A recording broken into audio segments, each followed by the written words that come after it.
浴中心怎么突然没人了？2点原因让顾客不再敢去，你还去吗？曾几何时，洗浴中心是城市生活的一部分，成为了无数人放松身心、社交娱乐的好去处。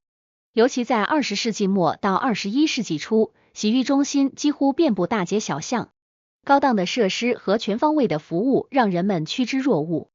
无论是结束一天繁忙工作的白领，还是周末想要与朋友小聚的普通工薪族，洗浴中心都是他们享受生活的一站。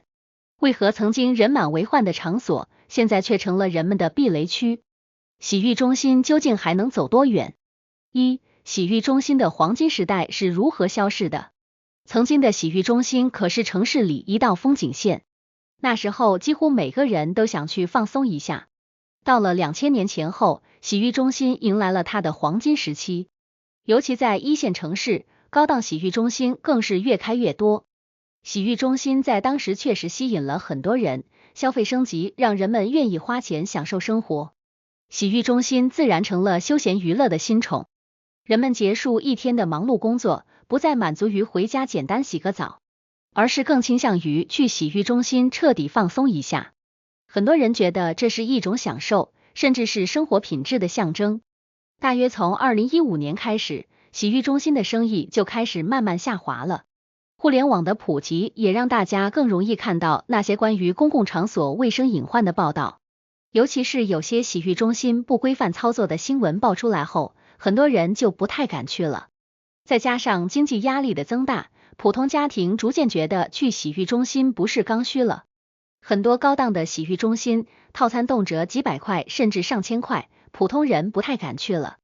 曾经觉得这些地方是放松的圣地，如今成了只敢看看的地方，去的人自然就少了。当然，影响洗浴中心的还有疫情。2020年新冠疫情爆发后，人们对于密闭空间里的聚集性活动都产生了抵触情绪，尤其是这种需要脱衣服、多人共处一室的场所。疫情让大家更在意个人卫生和健康，很多人也逐渐养成了在家泡澡、蒸桑拿的习惯，导致洗浴中心的客流量持续走低。2点原因让顾客不再敢去。隐私和卫生问题。去洗浴中心本来是为了放松，可现在很多人一想到那些公用的毛巾、浴袍、拖鞋，心里就不禁打个寒颤。别看表面干净，实际上卫生问题一直存在。过去大家对公共卫生的关注度没那么高，觉得去澡堂子洗澡是稀松平常的事。可是随着健康意识的增强，尤其是在2010年之后，越来越多人开始重视个人卫生。新闻里报道过一些洗浴中心的消毒措施不到位，甚至有的地方为了节省成本，毛巾不换，浴缸不清洗，反复使用。很多人开始意识到，在这样的环境下，不仅是皮肤问题，还有可能面临更严重的健康威胁。虽然一些商家会宣传自己的消毒程序多么严格，但实际上顾客对这些看不到、摸不着的所谓标准化消毒已经不再买账。除了卫生问题，隐私的缺乏也是一大原因。传统的澡堂子，大家都是赤身裸体的泡在同一个池子里，这在以前可能觉得很正常，但现在越来越多人注重隐私，尤其是年轻一代。很多洗浴中心没有单独的更衣间，换衣服、洗澡全都在大空间里进行。顾客常常感觉自己暴露在众目睽睽之下，这种体验可一点都不轻松。很多人会觉得花了钱去享受，却无法获得基本的隐私保护，这消费体验实在不尽人意。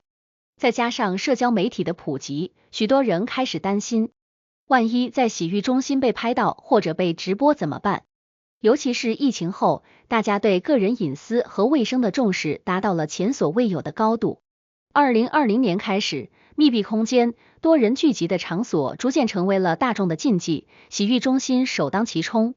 即使疫情稍微缓解了，人们的心态也发生了变化，大家开始更在意自己的卫生和隐私，不再愿意去那些无法保证安全的公共场所。隐形消费。去洗浴中心本来是为了放松，但很多人却发现，结账时金额总是比预期多出一截。洗澡、搓背、按摩、表面上看价格还算合理，可一旦进去体验，各种额外费用就开始悄悄加上来了。这种现象早在2010年左右就开始出现了。最开始是高档的洗浴中心里搞些额外收费的项目，后来连普通的洗浴场所也开始跟风。最常见的就是按摩或者搓背，原本说好了是一项服务，结果到现场才发现，不加钱根本体验不到完整的服务。还有各种升级版套餐，一开始以为只是个简单服务，没想到最后价格翻了几倍。很多人就是在这种情况下被宰了。这种隐形收费让不少顾客吃了哑巴亏，尤其是那些第一次去的人，不熟悉流程，结账时才发现花了远超预算的钱。更糟的是，这些不透明的收费项目往往会让顾客有一种被骗的感觉，不仅心情被破坏，还会对整个行业产生质疑。时间一长，大家对洗浴中心的信任度直线下降，久而久之，也就不再愿意去消费了。除了隐形消费，行业里的某些不正当服务也让洗浴中心的形象大打折扣。很多洗浴中心为了吸引顾客，开始打擦边球，提供一些打着按摩旗号的不正经服务。即便有些场所依然在做着正经的生意，但一旦行业风气被带坏，想要扭转公众印象就变得非常困难。这种现象特别是在2015年后变得更加普遍，尤其是在一些小城市，很多经营者为了赚快钱，不惜提供各种违法的服务项目，甚至有的地方还将这些服务包装成高级套餐，价格不菲，实际上却是赤裸裸的行业黑化。随着自媒体的兴起，越来越多的负面消息被曝光，让本就不太健康的洗浴行业雪上加霜。大家在网络上看到的那些关于洗浴中心的黑幕，虽然有时真假难辨，但无形中加重了顾客的恐慌心理。即使有些人心里想去洗浴中心放松一下，但一想到那些见不得光的传闻，瞬间就打消了念头。毕竟，没人愿意为了洗个澡，冒着被宰或卷入不正当行为的风险。3. 洗浴中心还能走多远？如今，去洗浴中心泡澡已经不再像以前那样让人心动了，反而成了一件让人犹豫的事。不少人会想，为什么洗浴中心从一个人人都爱的地方，变成了如今的冷清局面？随着时代的变化，消费升级并没有让洗浴中心的体验跟上节奏。以前大家去那里是为了放松身心，觉得服务到位，花钱也值得。而现在，越来越多的人感觉，去一次洗浴中心不仅贵，还要担心各种隐性收费、卫生问题，甚至有些地方提供的服务不正当。除了卫生问题，隐私保护也是一个不可忽视的原因。很多年轻人更注重个人空间和隐私，在大庭广众下换衣服、洗澡已经不再符合他们的消费习惯。在这个看重个性和隐私的时代，开放式的洗浴模式显然已经落后了。与此同时，越来越多的替代性选择开始出现，人们可以在家里安装高档的浴缸、智能蒸汽房，或者直接选择更加私人化的服务项目。尤其是一些高收入人群，他们更倾向于享受定制化、个性化的服务，而不是像以前那样去洗浴中心排队等位。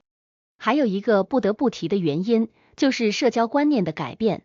随着社交方式的多样化，人们有了更多可以选择的娱乐和交际平台。去洗浴中心不再是唯一的选择，大家可以选择线上聚会、卡拉 OK、密室逃脱等娱乐活动，洗浴反而成了次要的需求。对于大多数普通消费者来说，花高价去洗浴中心泡个澡，远不如在家舒舒服服洗个热水澡来的实在。行业的黑化、隐性收费的问题并没有得到根本解决，很多洗浴中心的口碑已经彻底被破坏了。想要重新赢回消费者的信任，难度可想而知。结语：疫情的到来更是加速了这一行业的没落。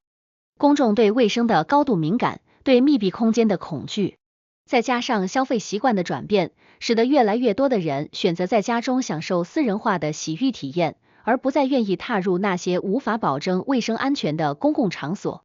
曾经作为社交和放松的重要场所的洗浴中心，如今在新的娱乐方式面前显得黯然失色。只有彻底改革，重新赢得消费者的信任，洗浴行业才可能在未来找到新的生存空间。但从目前的趋势来看，洗浴中心走出低谷的路途注定不会轻松。